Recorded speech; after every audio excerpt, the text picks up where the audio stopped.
Prandaj këto institucione po goditen në këtë formë dhe këtë mënyrë që nesër zoti Rama kur të bëjë një komision kushtetues, pra rishikim kushtetues, atëre zoti Rama do të jetë ai që do të thotë në fund fare që e pat sapo erdhëm në mandatin tjetër të katërt, ne u përballëm me një opozitë që nuk respektonte kuvendin. Nuk mund të kemi një opozitë të tillë dhe nuk mund të kemi 120 deputet. Në rastin tjetër, ne u përballëm me dekretet që gjykata kushtetuese na i shfuqizonte. Ne u përballëm me shumë masakra të cilët ishte e paimagjinueshme për një vend që ka bërë kaq investim për një reformë në drejtësi.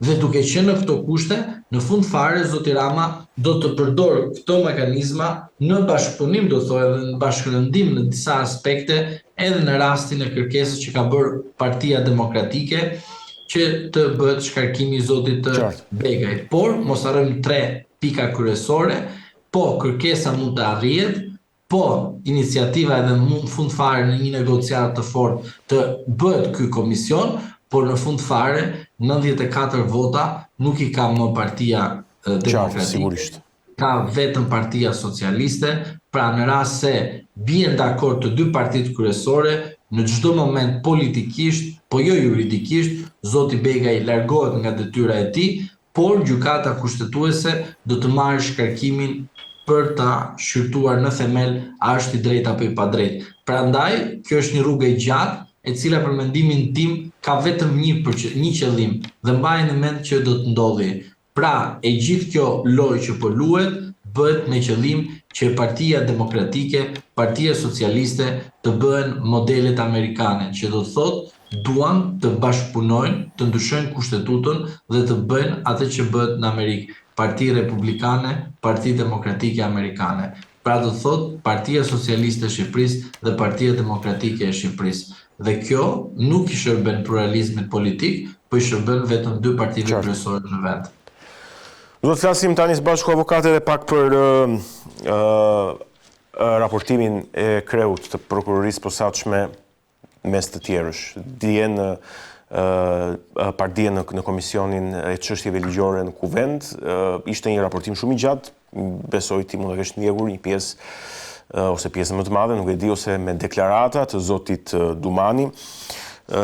Ai ka thënë shumë gjëra në atë raportim, po në shumë pak gjëra mund të kapemi tani, sepse do duhet bëni një emision më vete për këtë gjë.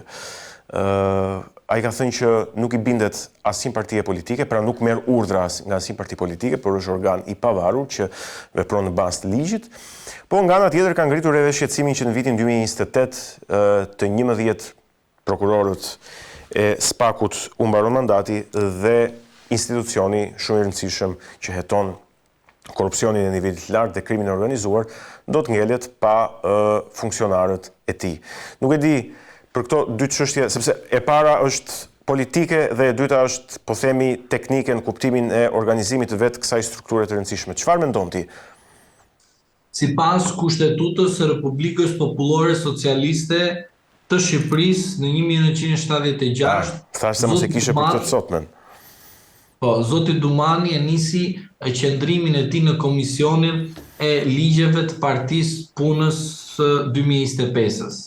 Duke qenë në këto kushte, zoti Dumani ka shërbyer Partisë Socialiste duke ndihmuar zotin Rama që të fusë të gjithë opozitën në burg dhe madje duke bërë fresk në zgjedhjet e 11 majit, duke mos bërë aksionet të duhura të pretenduara që SPAK-u do të arriste masën më të madhe të arrestit në burg në flagrancë të njerëzve të cilët do të bënin krime zgjedhore.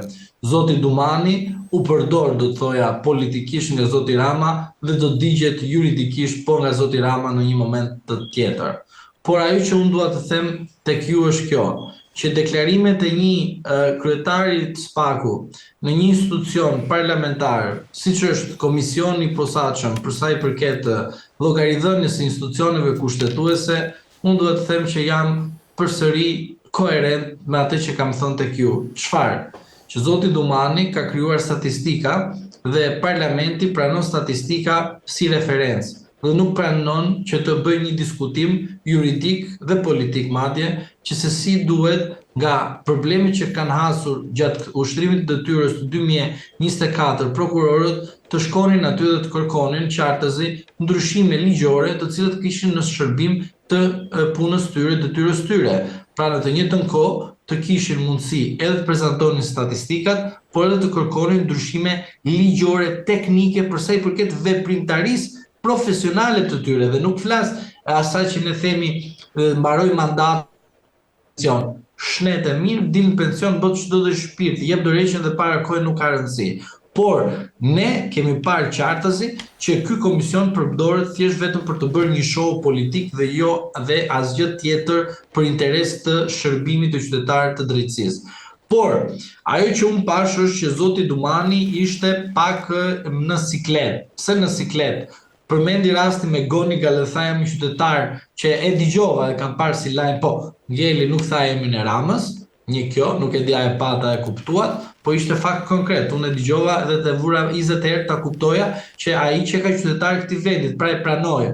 Rasti tjetër ishte që pranoi që po arrestimi i zotit Meta ishte në kushte të jo të dëshiruar të një shteti së drejtës, por nuk tha kush është fajtori, sepse përsëri nuk donte të thoshte emrin e Ramës që ka ministrinë e brendshëm.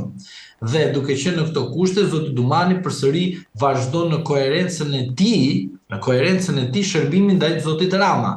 Pastaj rasti tjetër që është akoma më skandaloz, unë nuk do rikandidoj për prokuror të Spakut. Dhe unë do t'i them zotit Dumani, po kush të pyeti ty a do apo s'do? Që të intereson ti mbaron mandatin në 2028 dhe mund në fund fare të bësh një marrëveshje, po fute balluku në burg, të bësh një marrëveshje me Ramën, që Rama të çojë pastaj direkt antar gjykatës kushtetuese, duke menduar gjithmonë skenarët më ekstreme të mundshme. Mirë, sepse duhet të mendojmë gjithmonë tek qytetarët dhe të themi atyre të vërtetën, sepse duhet të mendoni gjithmonë dhe mos e leni veten duke mos menduar, sepse çfarë bëhet? Ju harroni, pra lajmi 3 ditë zgjat dhe pastaj nuk përsëritet më. Pra dhe duhet presës viktimën që themi shikoni e tham, po ju nuk e dëgjuar dhe shumë e radhë. Prandaj e them rastin të këtu, ka 3 skenarë. Skenari i parë është në 2028 marrë mandati si prokurori Altin Dumanit, fut Belën në burg dhe në fund fare kur fut në burg, Rama e shpërblem antar gjykatës kushtetuese. E bukur si ide. Pastaj nuk fut Belën në burg, por ai ikën, çfarë bën? Në 2029, në rast se nuk kemi një aksident të mundshëm gjatë gjithë kësaj kohe në Republikën e Shqipërisë, nuk shpallen zgjedhjet të parakohshme dhe nuk bëhen ndryshime kushtetuese, shumë fakte të tjera, Dumani shkon bëhet çfarë? Deputet i Partisë Socialiste. Pra nuk është era parë që Partia Socialiste merr të gjithë ata që kanë shërbyer dikur dhe i merr dhe i bë deputet. Mos them emrat këtu se i përsërisim nga e para edhe atë konkret. Në rastin tjetër, më ekstrem, zot Dumani merr azil politik. Tani, azil politik po për çfarë? Azil politik sepse zoti Dumani ka punuar për Partinë Socialiste dhe kurse si nuk ka punuar për korrupsionin, sepse nuk mundesh ti të thuash që ka korrupsioni kaq shumë i lartë në Shqipëri dhe kur ty të thënë për rastin me Gonigal, ti e konverton si një ngjarje e cila nuk ka rëndësi. Dhe kur ndodh rasti që ty të thotë për shembull, që shiko thotë, çfarë konkretisht të thotë ty? Të thotë që ti shiko më vllai i dashur që ajo juri që të vinte te zyra vazhdimisht dhe të kërkonte futi Ilir Metën në burg, futi Sali Berishën në burg, futi të gjithë dhe Kalbin në burg, ajo bë drejtorësh të një kompanie. Pra ti sa i përvarur ke qenë asaj kohë kur ti ke marrë udhëzime nga një ambasador që është në shkelje të ligjit që ti nuk duhet të jesh indikuar. Edhe çfarë tha zoti Dumani që ne falenderojmë partnerët ndërkombëtar, por zoti Dumani nuk është ministër i jashtëm të falenderojë partnerët ndërkombëtar, mirë, dhe nuk është ministër politik i vendit që thotë që nuk po e bëj gjithë këtë mision për të çuar Shqipërinë në Bashkimin Evropian. Kush do pyet ty çfarë do populli shqiptar? Nuk je politikan ti je një funksionar publik i cili do i bindesh kodit të procedurës penale dhe jo Këshillit të Ministrave, sepse ti nuk e ke për kompetencë të ushtrosh politika të tjera përveç asaj që janë penale. Pra, duke qenë në këto kushte, zoti Dumani në fund fare, në rast se në Shqipëri instalohet një shtet demokratik me një pushtet ekonomik, juridik, politik, legislativ, ekzekutiv, demokratik në vend, zoti Dumani mendoi se do marrë azil politik. Dhe unë jam i bindur që shumë, dëgjoj, do të them edhe bombën, edhe është e vërtetë kjo që po të them. Në një moment kur vendi jon do të arrijë atë ekstremin më të fare, kupton, Se po futemi në këtë fllaren, pra vrau gjyqtarin ai tjetri po shkon me atë i komentar rastin e famshëm. Ai tjetër do shkojmë në event tjetër, një tjetër me do bëhet nami këtu, e kupton? Po jo si në 97 apo ndryshe, dhe në fund fare në nevoja ekstreme që do qytetari ndryshimin, do bëhet ndryshimi dhe këta të cilët kanë shërbyer Partisë Socialiste o do bëhen deputet Partisë Socialiste që të mbrohen për imunitet, ose do marrin azil. Po frika ime është kjo, që azilin ku do ta kërkoni sepse nuk ka rrugëzgjidhje për ju në rast se nuk i nënshtrojnë kushtetutës, sepse ata do ju mbajnë ashtu si të përmbajnë ai i Rusisë përmban atë të Sirisë. Po. Fund fare, po, edhe i thot bye sepse gjeta marrëveshje me qeverinë tuaj të re. Po, në fakt. Prandaj mos bijeni viktim e lojës së zotit Rama, se në fund fare do ju përdori si një prezervativ dhe do ju hedhë. Qartë. Avokat, unë të falenderoj shumë si zakonisht për bisedat që ne zhvillojmë dhe për opinionet. Falenderoj procesin. Ishim me avokat Gülsen Zhlimën, folëm për aktualitetin politik në vend, zhvillimet më të rëndësishme që kanë të bëjnë kryesisht me Presidentin e Republikës dhe gjykatën kushtetuese, por edhe me raportimin e kreut të SPAK në Komisionin e Çështjeve Ligjore në Kuvend. Ne do të rikthehemi vetëm pas pak në pjesën tjetër. Mirë, jemi rikthyer në pjesën e dytë të bisedës tonë. Do të flasim tani për zhvillimet ndërkombëtare, ato më të rëndësishmet e ditëve të fundit, por patjetër edhe për atë se çfarë ka ndodhur në Kosovë ditët e fundit me zgjedhjet lokale të 12 dhjetorit dhe atë se çfarë do të ndodhë ditën e nesërme në Tiranë në protestën që po zhvillohet këtu për të mbështetur, po them, komandantët, ish drejtuesit e ushtrisë çlirimtare të Kosovës. Kam kënaqësinë që të kem lidhje të drejtë për drejtë me studion time, ekspertin dhe politologun Ruel Domi. Ruel, të përshëndes dhe faleminderit që jemi së bashku. Egon, të përshëndes dhe unë dhe të falenderoj për ftesën. Është kënaqësi. Mirë, po e nisim si fillim me zhvillimet ndërkombëtare. Dhe po e nisim si fillim me vizitën e presidentit Trump në Izrael, pastaj vizitën e tij në Egjipt në Sharm el Sheikh, firmosjen e marrëveshjes së paqes dhe prosperitetit atje, bisedat dhe takimi me Bibi Netanyahun, me Isaac Herzogun, presidentin e Izraelit, deklaratat e forta në shkrimin e marrëveshjes tash më pas në Egjipt. Dhe vim në pikën Ruel që ditën e djeshme, pra nëse i marrim po them të gjitha këto ngjarje në rend kronologjik, ditën e djeshme presidenti Trump dhe Bibi Netanyahu kanë nxitur, po themi, çarmatosjen e Hamasit, si pjesë e gjithë këtij procesi të arritjes paqes, duke thënë që nëse Hamasi nuk çarmatoset vet, do ta detyrojnë të çarmatoset forcërisht. Unë nga kjo dua ta nis, pastaj ti vazhdo edhe tek takimi në Izrael dhe në Egjipt. Mendoj që kjo e fundit është taktike e presionit psikologjik nga presidenti Trump. Ne e dim që ai në një farë mënyrë e luan këtë kartën e nëse nuk doni ka rrotën ka dhe shkop, pra e përdor presionin psikologjik, kërcënimin për atë që në shkenca politike ne quajmë hard power, pra fuqia fortë, përdorimi i fuqisë fortë, kryesisht fuqisë ushtarake, por edhe fuqisë ekonomike në formë të sanksioneve, por edhe të tjera, për të arritur çfarë ti doni i marrëveshje. Kështu në këtë kuadër mendoj që presidenti Trump, duke ditur që ka mendoj unë ka mediuar mos të marrëveshje më të rëndësishme të 3-4 dekadave të fundit në ditën e mesme, ai do që kjo marrëveshje të mbetet në fuqi dhe pjesë e kësaj marrëveshje është çarmatosja e pa kushte dhe plot e Hamasit. Dhe sigurisht nëse Hamasi nuk çarmatoset, Izraeli do të ketë një iniciativë që të vijojë atë që Izraeli ka bërë në Gaza, e cila do ta bënte marrëveshjen praktikisht pa vlerë. Gjithë marrëveshjes është arpushimi permanent. Pikërisht prandaj të pyeta, pra a rrezikon po themi që të vijojë situata, që gjithë kjo përpjekje për paqe të dështojë? Rrezikon, paqja është goxha e brishtë këto, domethënë fakti që ka në shkrime, marrëveshjet janë copa letra në fund dhe nëse ti shkel një kontratë ligjore, ti ke pasoja, por marrëveshjet ndërkombëtare nuk është ka ndonjë ligj ndërkombëtar që siguron mbarvajtjen e tyre, ekzekutimin e tyre, më shumë është në mirëbesim. Edhe vullnet i palët, po themi. Kështu që nëse Izraeli e shkel marrëveshjen sot për shkakun për çfarë lloj arsye, ka një justifikim vetëm bazuar ke mbrojtja e suverenitetit territorial të Izraelit edhe mbyllet ai muhabet.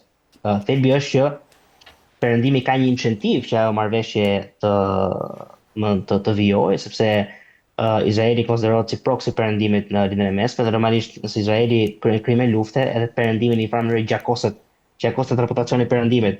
Nga ana tjetër, presidenti Trump ka iniciativën e egos së tij personale që ta vë veten në librat e historisë si një paqebërës, si njeriu i dive në gjeopolitik, dhe jo më kot kërkon që ajo marrëveshje të vijojë, të jetë e fuqishme, të mos prishet, kështu që prandaj po ushtron presion psikologjik mendoj mbi Hamasin.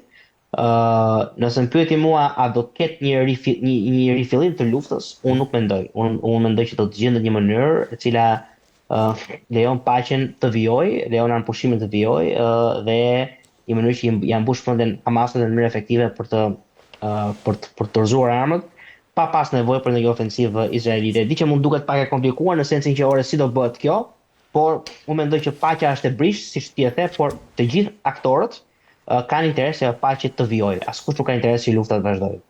E kuptoj, po takimi në Izrael, në Knesset, në parlamentin e Izraelit, deklarata e presidentit Trump, fakti që i kërkoi presidentit Herzog që të ndikoj që akuzat për korrupsion ndaj Bibi Netanyahut të bien, pra tashmë si një negociator i madh i paqes, që nuk i qëndrojnë më disa akuza për korrupsion. Gjithë vizitën e presidentit Trump në Izrael si e pe? Mendoj që vizita e presidentit Trump në Izrael është thjesht prelude në fakt samitit të Egjiptit, të Sharm el Sheikut. Sigurisht mendoj që kur një president amerikan shkon dhe merr pjesë në një takim të atij niveli në Lindjen e Mesme, një takim që sigurisht përfshin Izraelin, sepse bëhet fjalë për një luftë mes Izraelit dhe Hamasit, normalisht që e gjitha vizitë e madhe në Lindjen e Mesme do duhet nisë nga Izraeli. Kështu në këtë kuadër nuk e shoh të çuditshme dhe nuk shoh nevojën për të nxjerrë një arsye specifike apo konkrete në raport me pse Trumpi shkoi në Izrael.